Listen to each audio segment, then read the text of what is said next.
ভোলার তজুমদ্দিনে আওয়ামী লীগের নেতা কর্তৃক দখলকৃত জমি পুনরুদ্ধার করতে গিয়ে মারামারির ঘটনায় দুজন আহত হয়েছে।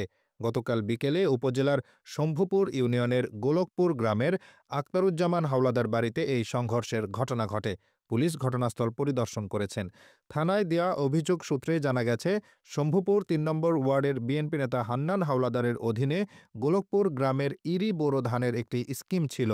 ২০১০ সালে শম্ভুপুর ইউনিয়ন আওয়ামী লীগ সাংগঠনিক সম্পাদক হাবিবুল্লাহ পাটোয়ারি তাহা জোরপূর্বক দখল করে নেন।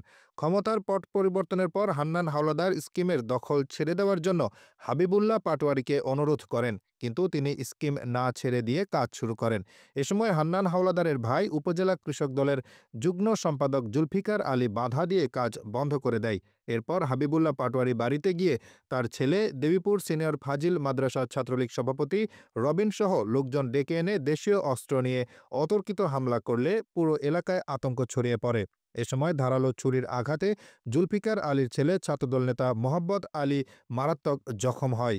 পরে তাকে উদ্ধার করে তজুমদ্দিন হাসপাতালে ভর্তি করা হয়। এদিকে হাবিবুল্লাহ পাটোয়ারিও হাসপাতালে ভর্তি রয়েছেন। স্থানীয় বাসিন্দা জানান, মারপিটে কিন্তু ওরা সেরা, ওরা সবসময় মানুষের আর্মি ধাপাই করে। হাবিবুল্লাহ আর হাবিবুল্লাহর ছেলে রবি, এরা এই সবসময় দাও বকিলে মানুষের আর্মি ধাপাই করে। ওরা যে সময় আমলিক করতো, এই 17 সাল ধরে 23 সাল পর্যন্ত, 24 সাল পর্যন্ত ওরা খুব নির্যাতিত মানুষের উপরে বেশি করছে। ওদের কাছে রান্দা বগি, তারপরে অনেক ধরনের অস্ত্র ওরা নিয়ে অনেক সময় মানুষের উপরে আক্রমণ করতো। বিশেষ করে আমার উপরেও ওরা আক্রমণ করছে 23 সালে ওরা আমারে রোডে রোডে দৌড়াইছে এই বগি নিয়ে। 2008 সালে আমাদের বাড়ির পাশ দিয়ে একটা স্কিম আমাদের জমির উপরে।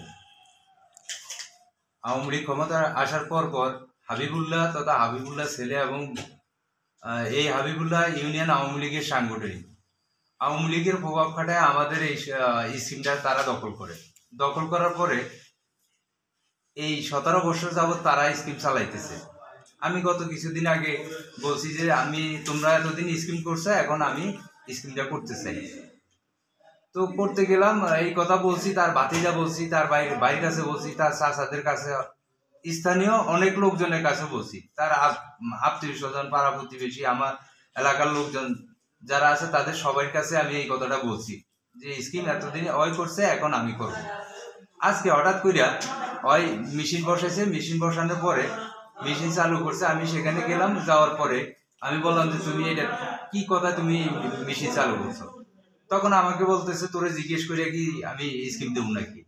তখন ওই বলতেছে তুই যদি স্কিম করতে হয় আমার 6 লক্ষ টাকা চাঁদা দিতে হবে, চাঁদা না দিলে তুই আমার স্কিমে তুই স্কিম করবি কিভাবে? তখন আমি বলছি যে এই সম্পদ আমাদের, তোরে চাঁদা দিয়ে আমি স্কিম করুন কেন?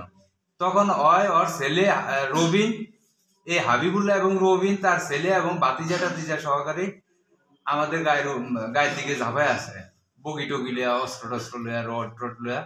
তারপরে আমার ছেলে এবং আমাকে সেখানে আহত কোবায় এবং বগি দিয়া কোবায়, লাড়ি দাও দিয়া কোবায় এবং রড টড দিয়া পিটায়। তারপর আমরা এলাকার লোকজন যখন চলে আসছে, স্থানীয়ভাবে লোকজন আমাদেরকে বাড়িতে ধরে নিয়ে যায়, পরে আবার এই লোকজন আমাদেরকে হাসপাতালে নিয়ে আসে।